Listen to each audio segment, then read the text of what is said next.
بسم اللہ الرحمن الرحیم۔ بسم اللہ الرحمن الرحیم۔ اللہم صلی علی محمد وعلی آل محمد۔ عزیزان گرامی، جیسا کہ آپ لوگ جانتے ہیں کہ 9 ذی الحج کو روز عرفہ کہا جاتا ہے، جو کہ عید سے ایک دن پہلے ہوتا ہے۔ اس کے شب و روز بہت زیادہ بافضیلت ہیں۔ روز عرفہ یعنی ایک دن پہلے شب عرفہ کو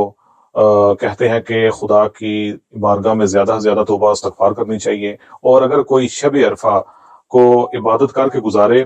ساری رات اللہ کی عبادت کرے، تو اس کو 170 سال کی عبادت کا ثواب ملتا ہے۔ اور روز عرفہ کے بارے میں یہ کہا گیا ہے کہ اس کو عظیم عیدوں میں سے شمار کیا گیا ہے، کہ اگرچہ اس کو عید کے نام سے یاد نہیں کیا جاتا، لیکن روز عرفہ وہ والا دن ہے کہ جس دن خدا کی ذات نے اپنے بندوں کو اپنی طرف اطاعت و عبادت کی دعوت دی ہے، اور اس کے جود و احسان کا دسترخوان اللہ کی ذات نے بندوں کے لیے بچھا دیا ہے۔ یہ وہ دن ہے کہ جس دن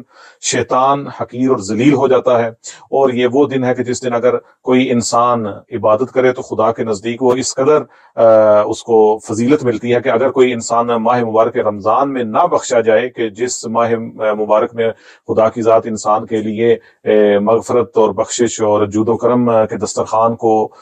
سب کے شامل حال کرتا ہے، اگر پھر بھی کوئی انسان کسی وجہ سے بھی ماہ مبارک رمضان میں نہ بخشا جائے، تو کہتے ہیں کہ پھر وہ روز عرفہ یعنی 9 ذی الحج کا انتظار کرے، کہ 9 ذی الحج کو خدا کی رحمت، اس کی مغفرت، اس کی بخشش بہت زیادہ عام ہوتی ہے، اور اس دن خدا کی بارگاہ میں جائے۔ اور اس روز خاص کر کے انسان کو چاہیے کہ وہ روزہ رکھے اور دعائے عرفہ اس کو ضرور پڑھے۔ اگر روزہ رکھنے کی وجہ سے دعائے عرفہ پڑھنے میں اس کو کمزوری محسوس ہو تو وہ پھر روزہ نہ رکھے، لیکن اگر کوئی روزہ رکھ سکتا ہے تو روزہ رکھے، کیونکہ اس دن روزہ رکھنے کا بہت زیادہ ثواب ہے۔ اور پھر اس کے بعد روز عرفہ غسل کرے، غسل کرنے کے بعد نماز ظہر اثر سے پہلے زوال کے وقت غسل کرنے کے بعد جب نماز پڑھے تو نماز پڑھنے کے بعد 2 رکعت نماز پڑھے، 2 رکعت نماز روز عرفہ کی نیت سے پڑھے، کہ جس کی ہر رکعت میں سورہ الحمدللہ کے بعد ایک دفعہ سورہ توحید ہے، اور دوسری رکعت میں الحمدللہ کے بعد سورہ قل یا ایھا الکافرون ہے۔ اس کو پڑھ کے خدا کی بارگاہ میں اپنے گناہوں کی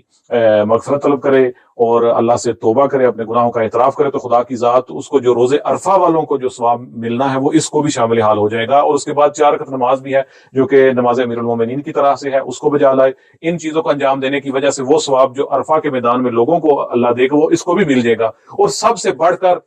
اس رات اور اس دن میں جس کی سب سے زیادہ فضیلت ہے وہ عمل کون سا ہے؟ وہ کہتے ہیں وہ عمل زیارت امام حسین علیہ الصلوۃ والسلام ہے۔ شب عرفہ بھی امام حسین کی زیارت کرے، اور روز عرفہ بھی۔ اگر کہتے ہیں کہ روز عرفہ 9 ذی الحج کو کوئی امام حسین علیہ الصلوۃ والسلام کی زیارت کرے تو اس کو 1000 حج، 1000 عمرہ اور 1000 دفعہ خدا کے راستے میں جہاد کرنے کا ثواب ملے گا۔ اور فرماتے ہیں اس سے بھی بڑھ کر ہے، اور سب سے مہم یہ کہ خدا کی ذات عرفات کے میدان میں جو حاجی ادھر موجود ہوتے ہیں ان پر نگاہ رحمت کرنے سے پہلے زائر امام حسین علیہ الصلوۃ والسلام کی طرف اپنی نگاہ رحمت کرتا ہے، اس کی طرف سے پہلے دیکھتا ہے، پھر میدان عرفات کے لوگوں کی طرف اپنی نگاہ رحمت کرتا ہے۔ تو امام حسین کی زیارت کرنے کا اس قدر زیادہ وہ ثواب اور برکت اور فضیلت ہے جو روز عرفہ امام حسین کی زیارت کرے۔ اور زیارت کرنے کا ثواب جیسا کہ آپ کو بتایا، اور پھر جب کہ ہم لوگ اگر فرض کریں دور ہیں، جو لوگ جا سکتے ہیں ان کو تو جانا چاہیے، جو دور ہیں وہ کس طرح سے اس فضیلت کو حاصل کر سکتے ہیں؟ اس کا بہت بڑے مشہور عارف ہیں،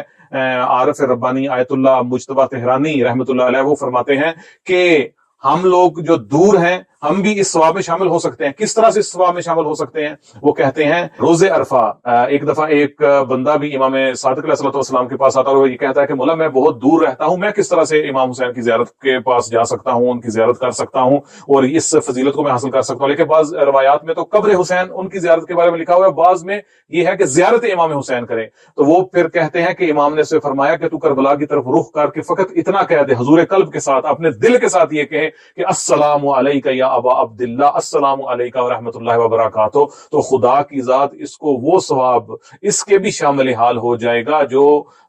کربلا میں جا کے امام حسین کی زیارت کرتے ہیں۔ تو ہم دور سے بیٹھ کر کربلا کی طرف رخ کر کے صرف اتنا کہہ دیں تو ہمیں بھی وہ ثواب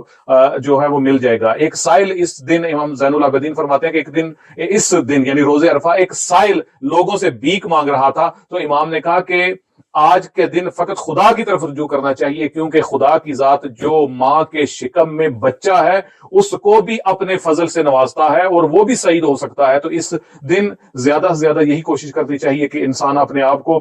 دعا و مناجات میں گزارے. روز عرفہ کی دعا کو ضرور پڑھیے گا. اگر یہ عمل انسان کرے تو خدا کی ذات اس کو اپنا فضل اور کرم بھی عطا کرے گا اور اس کی جو حاجات ہے اس کو بھی قبول کرے گا. اور بالخصوص زیارت امام حسین کو اس طرح سے جو دور ہیں وہ اس طرح سے بھولنے کو کبھی بھی فراموش نہ کریں, تاکہ وہ جو عرفہ کے فضائل, جو عرفہ کی فضیلتیں ہیں وہ ہم سب کے شامل حال ہو سکیں. خدا سے دعا کہ خدا کی ذات اس روز عرفہ کے صدقے امام زمانہ کا ظہور فرمایا, ہم سب کی حاجات کو اپنی بارگاہ میں شرف قبولیت بخشے. والسلام علیکم ورحمۃ اللہ وبرکاتہ.